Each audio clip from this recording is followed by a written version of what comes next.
if I may, a lot of people have commented on the war that broke out on I-24 between myself and an individual by the name of Dan Perry. Perhaps you should tell us who Dan Perry is. Dan Perry is an apologist for our enemies. He's a very gifted writer. There's no question about it. A Jew, correct? Pardon? A Jew, correct? Correct. And he's a very... Technically, at least. Technically. You know, you can tell we have our criteria for determining who actually is a Jew. There are three major ones that if I recall. And he doesn't qualify. He doesn't check the boxes of any one of them. And he has aided and abetted our enemy through his pen, by his public advocacy, by his quite effective support of their maximalist demands against our people, which is basically to die. And I was quite surprised when the Zoom link, I was asked to talk on I-24 basically about my decision to back... I-24, we should explain, is some Israeli news media outlet. It's right, and they have a French channel, which is very good, and an English channel, which is not so good, and a Arabic channel, which I had a wonderful interview on. In fact, it might have been one of the best interviews I ever had since coming home. So I thought, okay, it was shortly before midnight that I was asked, do you want to come on and explain why you've decided to run with Itamar Ben-Gvir? And okay, I'll talk about that. And I was shocked when instead of an interview, I was thrown into a pugil match with someone I loathe. And I made that very clear, in fact, during the show. If I have a problem with my advocacy, it's that I don't know when to back up. I don't know when to surrender and back up. I suddenly realized that I either had to switch off the Zoom link and leave him there on the set, or engage. And I am very passionate about Israel and our fight for existence and our rights to God-given land, our rights to our God-given land. I'm very passionate about it. You know, I'm not a smooth talker. I'm just not. I'm tired. I dispensed with that many years ago. And it was a war, a real verbal war. And I'm sorry it was, because there were many important issues that should have been handled in a more constructive way. But one of the things, Rav, one of the most difficult things for me to deal with him was his assertion that there's never been any forced displacement of people ever in history. And I must admit, I was thrown for a moment, because, well,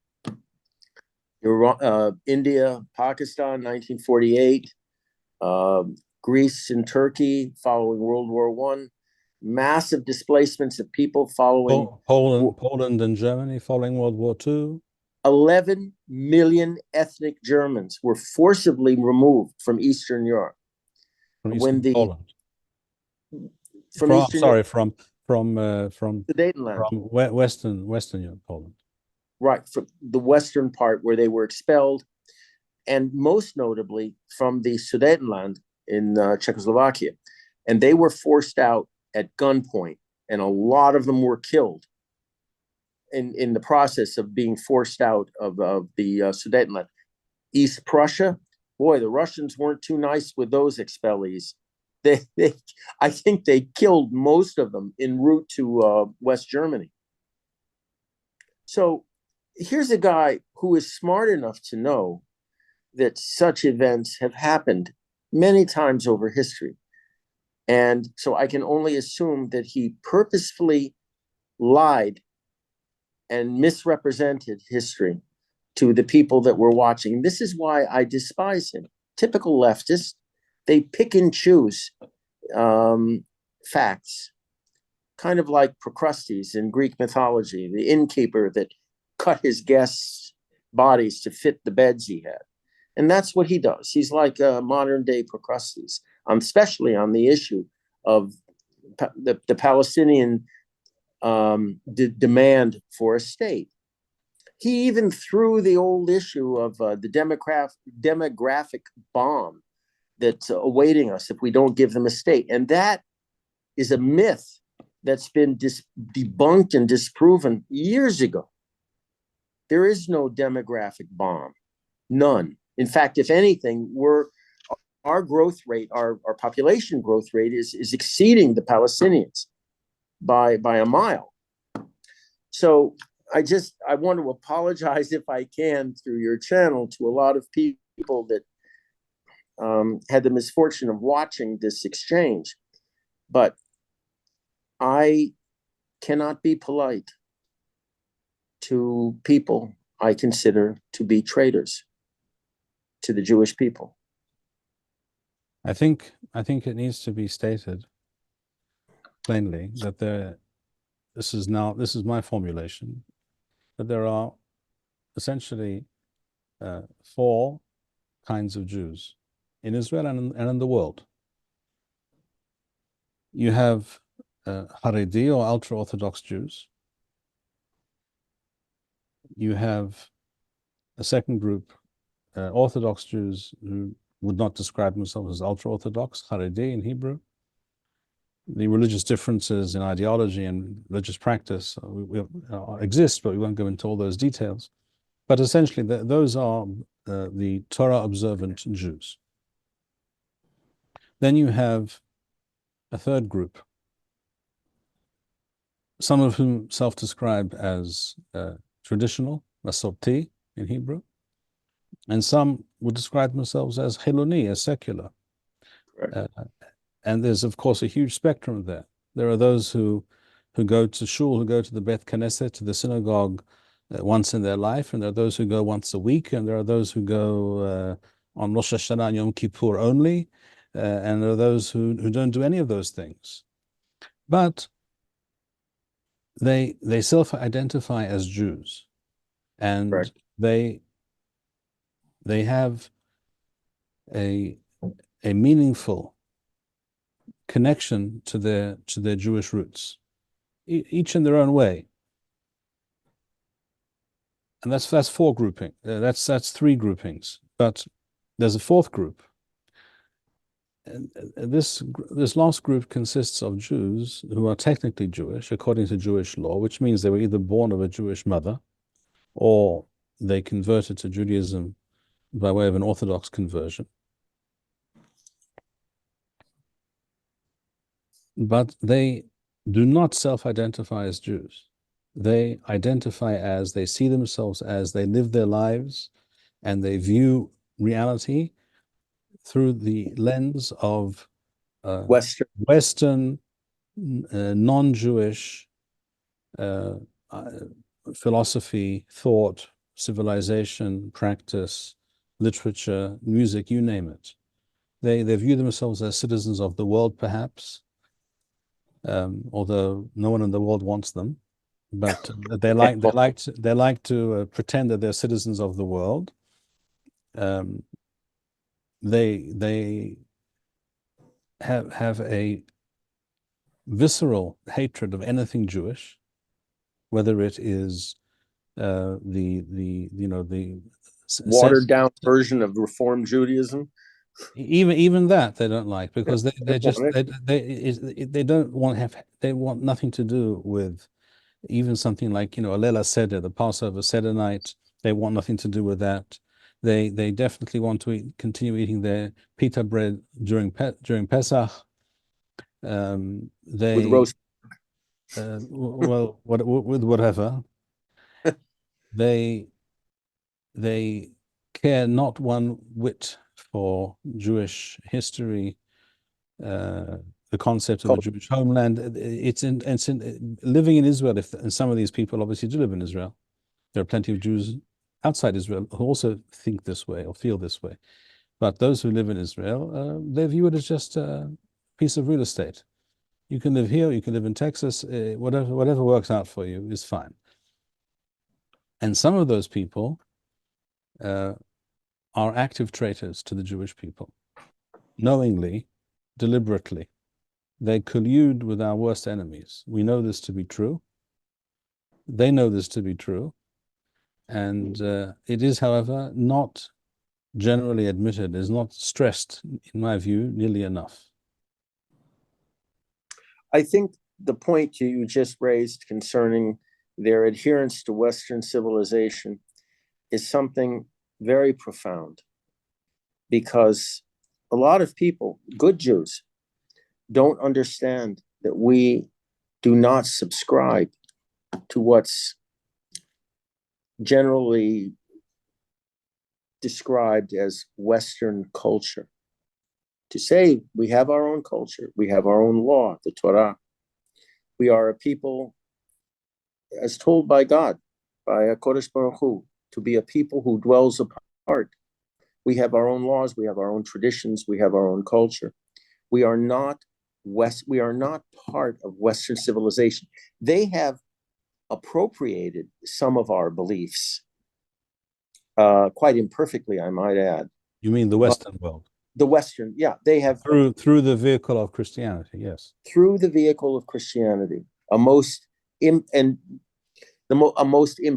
view, of a very permissive view, by the way, of Jewish culture and tradition and law. We're not part of that. We're actually more a part of our region here than we are of the West. And people, this is why when I tell people we are an indigenous people here, we have more in common with the locals than we do with the Europeans, despite the fact that we lived for almost 2 millennia under their boot in Western Europe and Eastern Europe, in Europe, I'll put it that way.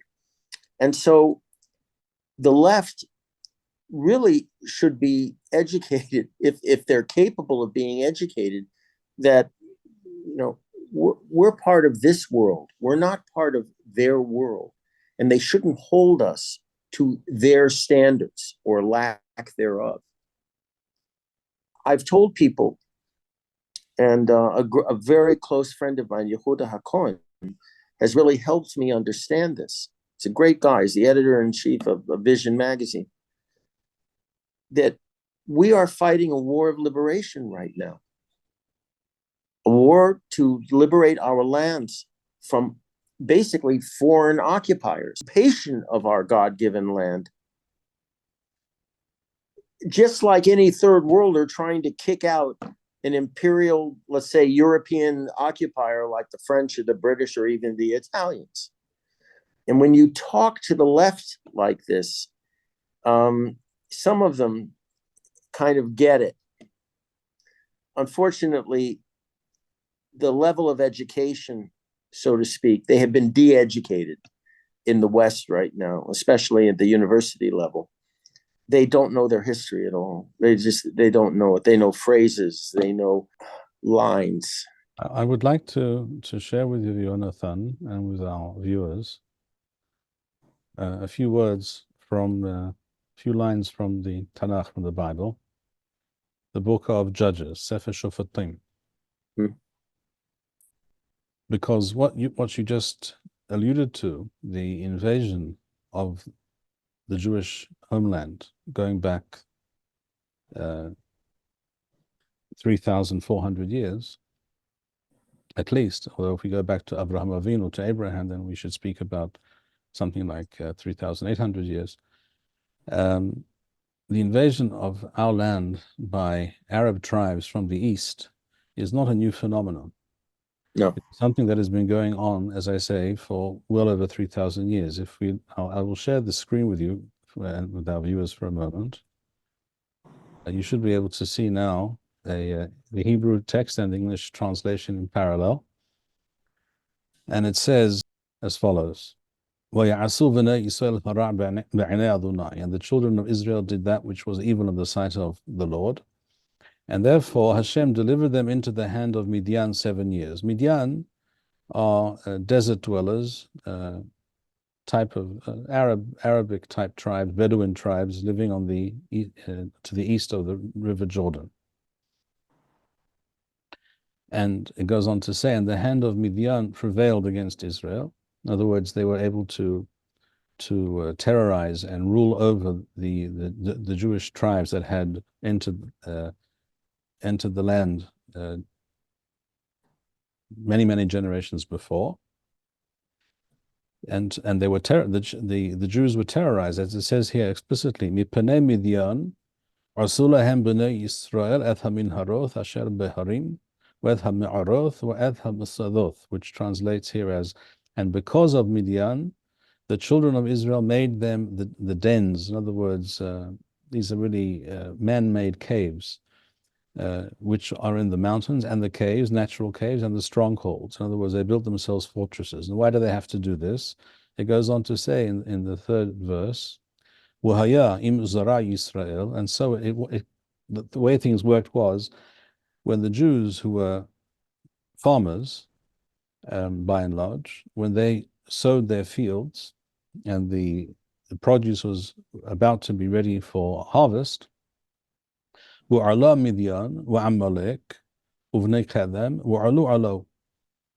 So when the Jews had sown their fields, this is on the western side of the Jordan, the Midianites came up, and the Amalekites, and the children of the east, which means the various Arab tribes from Arabia and what we call the Arabian Desert, which includes Jordan, what we call today Jordan, and they came up against them, and they encamped against them and destroyed the produce.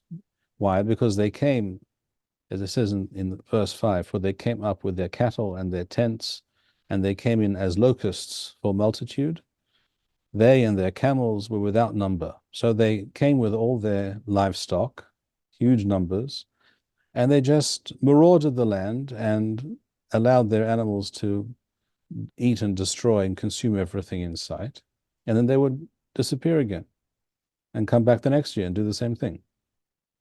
The only difference is between that time and, shall we say, the 7th century, according to the Gregorian calendar, is that at that time, in the 7th century, the Jewish people, those who still lived in our land, were so weakened and reduced in number, defenseless, that they were able to come and to stay. They didn't come temporarily, as we see. They weren't raiders. They came and they stayed. That is the that is the story of our homeland in brief, and not enough people recognize these simple facts. No, it's critical, because when you confront these woke, ultra radicals with these historical facts, they're confused, because we suddenly become the oppressed third worlders that are occupied by kind of imperial invaders, and they just can't process it at all. They can't process it.